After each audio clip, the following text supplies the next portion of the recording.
You step heavily on the gas pedal to merge onto the highway, but instead of accelerating smoothly, your engine violently stutters, completely falls on its face, and sounds like it is literally gasping for air before stalling out.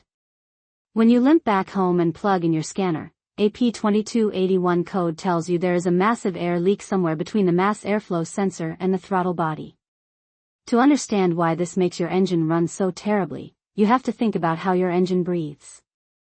The mass airflow sensor sits right near your air filter, and its entire job is to precisely count every single molecule of air entering the intake system. The engine computer relies entirely on this number to inject the exact correct amount of fuel for a perfect combustion mixture. However, if you have a tear or a leak in the intake piping after that sensor, completely unmetered outside air gets sucked directly into the engine. The computer has absolutely no idea this extra air is entering, so it does not add any extra fuel to compensate. The result is a dangerously lean running condition that causes violent misfires, terrifying backfires, and a total loss of horsepower. The good news is that diagnosing this specific code is usually incredibly straightforward and does not require expensive tools. Pop your hood and closely inspect the large rubber or plastic air inlet tube that connects your air filter box to your engine throttle body.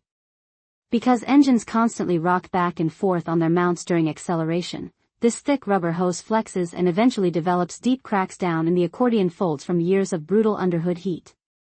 A crack that looks totally invisible when the engine is off will suddenly stretch wide open when the engine mounts flex under a heavy load. You also need to check all the smaller vacuum lines and the crankcase ventilation breather tube that plug into this main intake pipe.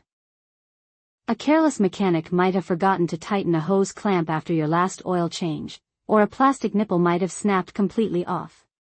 Do not just throw a brand new mass airflow sensor at the car. Use your eyes, find the cracked plastic or torn rubber boot, swap in a fresh intake hose, and your engine will go back to running incredibly smooth.